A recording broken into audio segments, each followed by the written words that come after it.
In the middle of the 2013 National Football League season, a young and very promising starting offensive guard, Jonathan Martin, resigned from the Miami Dolphins. He had been harassed by several teammates to the point that he had actually considered suicide, but instead decided to quit the team publicly. His principal tormentor, Richie Incognito, was suspended indefinitely, and the NFL commissioned an independent study of the circumstances of this embarrassing episode. On February 14, 2014, the independent investigators released their report to the public, having determined that the harassment of Martin, quote, resembled a classic case of bullying, where persons who are in a position of power harass the less powerful, end quote. Just big boys being big boys, cussing and teasing each other, and now it's on to the draft in the 2014 season. Well, I hope not. I think this episode begs some important questions. Fortunately, we have with us this morning Professor Cynthia Fukami. Cindy is a professor in the Department of Management here at the Daniels College of Business at the University of Denver. In addition to being a respected researcher and teacher, Cindy is also an avid football fan. Cindy earned her PhD degree in organizational behavior at Northwestern University and has spent almost the last 30 years on our faculty here at Daniels College of Business. Cindy, thank you for joining us. We're delighted to have you with us this morning. Cindy, why is the professional athletics locker room sort of a special place? I mean, why are we willing to accept this kind of behavior, even maybe expect this kind of behavior in those locker rooms? We wouldn't accept this kind of behavior on a UPS loading dock or a Microsoft coding lab or a Papa John's kitchen, and these are all NFL sponsors, of course. So why are we willing to accept it in a professional locker room? Well, there's a couple of different ways to approach that question. One is that there are examples of this kind of behavior in exactly those settings that you've mentioned. And especially now with social media, we're seeing things like YouTube videos of employees behaving in inappropriate ways in those kinds of settings. Now, what makes the NFL a little bit unique, or an athletic locker room unique? One way of looking at that is just saying boys will be boys. We don't know whether this kind of behavior happens in female locker rooms. There aren't as many examples of female locker rooms, I suppose, but we certainly have heard since the incidents occurred that this is a common everyday practice in professional locker rooms. Okay, well, it's pervasive, I guess. Yes, a number of players have said that this is the sort of thing that happens every day. People who were appalled by the incident say, oh no, things like this have never happened in my locker room. I was in a locker room for 30 years as a player, as a coach, and I never saw this sort of thing happen. And other people say, well, it happens all the time. It's an everyday occurrence. You better man up or get out of the sport. Which he did.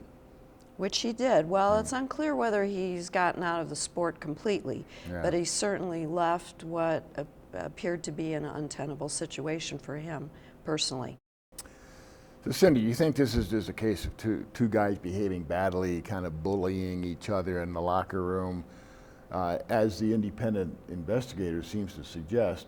Or do you think there might be something more pervasive, more ugly, more kind of toxic in the culture of the locker room and maybe of the team and maybe of the league as well? Yeah. It's a good question. On the first point, was it an isolated incident, just something between two people who couldn't get along with each other? I doubt that very highly. The relationship clearly involved other people, the other members of the line.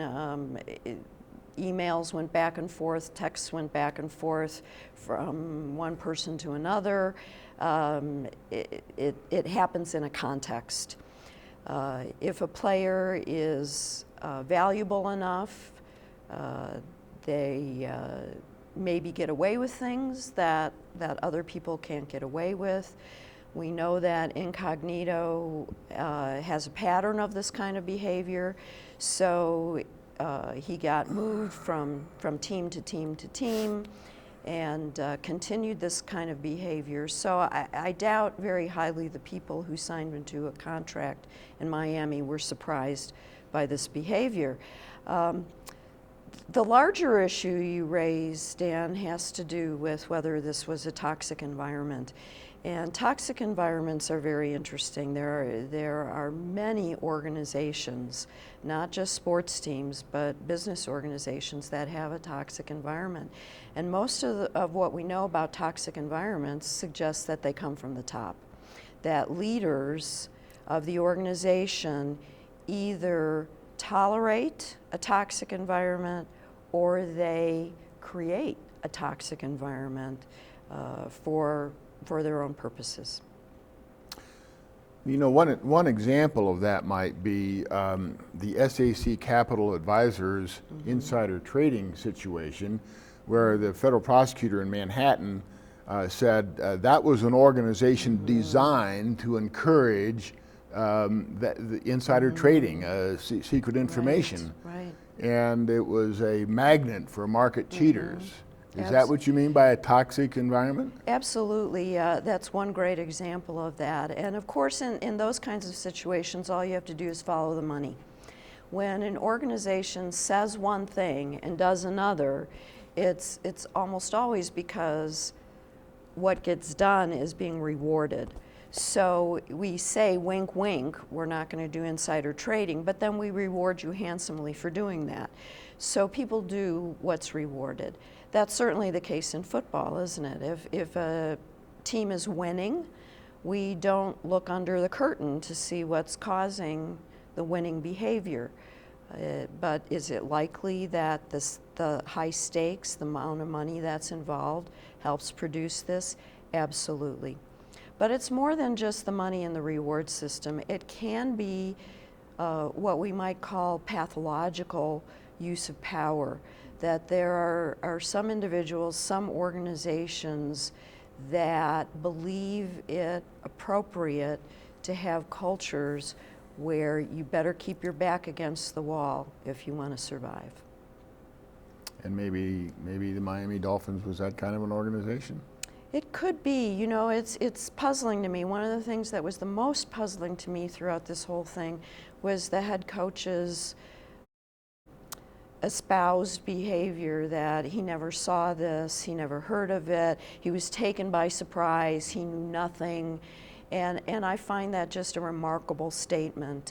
Either he is such an enlightened leader that he has completely delegated everything to his underlings, or he knew about it and is trying to create a plausible explanation, not unlike Kenneth Lay, who said essentially the same things when he was providing testimony, that he had never heard, no one had ever told him about the things that were going on beneath him.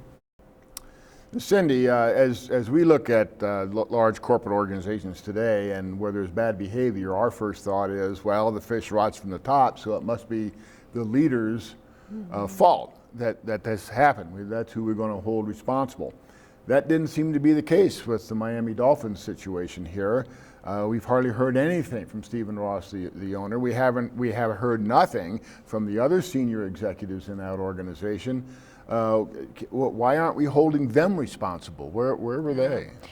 We will hold them responsible. There are some very interesting studies that have been done about how we view leadership in organizations, and one of the studies finds that when the organization does really, really well compared to where it was a year previously, we give the CEO all of the credit.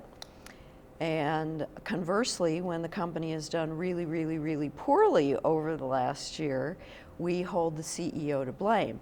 Now, the truth of the matter is that one person can't be the only reason companies succeed or the only reason companies fail. On the other hand, we know some things from other studies. One is that 80% of people who quit a job do so because of their boss, and their boss being toxic. We know from other studies that the number one complaint that people have on a team is when there is a problem area and the leader is unwilling to confront the problem. So we know that leadership is part of the issue here. The leader is either encouraging this behavior overtly, or the leader is condoning this behavior covertly. And when the boss is turning in another direction, or the boss is encouraging this behavior with rewards, much like the New Orleans Saints were found guilty of with the bounties on people's heads, that was an absolute overt reward system. Either way, overt or covert, the leader is to be sure, partially at least, to blame for this. So let me ask you kind of a follow-up question on that. Do you think that these players who have contracts, binding contracts, really feel like the owner is their, quote, boss, end quote? Because what can they do without buying out the contract to make the guy even richer? You know, that's such a fascinating point. I think about that all the time, no matter what sport I'm watching, probably more with professional basketball than with football per se. But you know that a guy like LeBron James is making so much more money than his head coach. Now, how can you call the head coach his boss at that level? You know, years ago, remember Magic Johnson got his coach fired because he went to the owner and he had more clout with the owner than his coach did. So, you know, is the coach really their leader? That's a difficult thing to say. The other thing you raise, though, is the issue of contracts, and that's a very interesting difference between being a professional athlete and being an employee. When I said earlier 80% of people leave their jobs because of their bosses, professional athletes can't do that. If a professional athlete is unhappy with their job, they can't just get up and go. Of course, that's what Martin did, and he got into a lot of trouble for doing so, got a lot of notoriety for doing so. But they can't just get up and leave. They are bound by a contract, which is unlike most situations in American business. On the other hand, the coach just can't arbitrarily fire him either because of that same contract. They have to buy it out. That's right. On the other hand, the coach can decide not to play someone. Yep. And if somebody sits on the bench and doesn't play, the odds of them getting picked up by another team are pretty minuscule. Cindy, why did this become the NFL's problem and not Stephen Ross's problem, the Miami Dolphins' problem? Why is it up to Roger Goodell to fix this thing? Or is it simply because he needed to do something to earn his $55 million compensation from a non-profit, that being the NFL? Hey, it's nice work if you can get it, right? It's an interesting thing that there is really no comparative organizational structure in American business to the NFL. We don't have companies operating as consortia, totally orchestrated moves together, negotiating contracts together, signing television contracts together, following the same set of rules. That would be subject to antitrust in American business. And the NFL, I believe, is still exempt from antitrust. And so, here we have a situation of an organization that can pretty much do whatever the heck it wants. On the other hand, we have to contrast this with what we mentioned earlier, the New Orleans Saints situation with the bounties on the players. And we saw that Goodell acted relatively promptly in that situation and The head coach was suspended for a year. The defensive coach was suspended for a year, although I believe he's resurfaced on another team for next year. The players involved were fine, but allowed to continue. So Goodell did take a very strong public stand against that particular incident, and you have to wonder why he didn't take a similar stand, at least to this point in time, with this particular incident.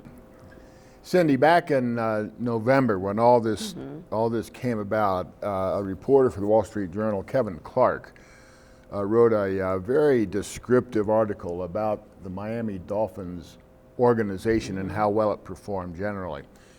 And he cited a number of facts. They've had 5 head coaches in 10 years. They had 4 personnel people in those 10 years. They went through over 1,000 players in a 5-year period. They released all 4 elected members of the Players Council, which left a real leadership vacuum there. And then he finishes that piece by saying, when you wipe out established leadership, you create a huge black hole where people like Richie Incognito can take a leadership position. So would you comment on what appears to me to be sort of a dysfunctional organization to begin with? It's hard to imagine a company going through that level of turnover over a short period of time and having that company be successful or survive. Of course, a team in the National Football League isn't allowed to go out of business. So the marketplace can't speak in that regard. We also have a very different relationship with the customers or clients of a sports team as opposed to a company. If a company was producing a poor product, over time it would go out of business because the market would fail to purchase its product. But, you know, I'm a lifelong fan of the Chicago Cubs. Try to explain that. You know, year in and year out and year in and year out of losing, yet the company makes money every year. It's hard to judge a sports team on the same criteria we judge a business organization. On the other hand, any organization that has that level of turnover is not going to be a stable organization. And maybe the answer is the plug should get pulled on some organizations. But yes, when a leadership vacuum occurs, that's when people have opportunities to gain power when they might normally not have that opportunity. And could I be so presumptuous as to say, and it's in those sorts of circumstances that a toxic leader or a toxic culture may emerge? Yes, in political terms we would call this a maneuverer, somebody who understands that the situation is unstable and makes use of that for his or her own advantage. You know, that helps me understand what's going on there. Thank you, Cindy. You're welcome. It's been fun.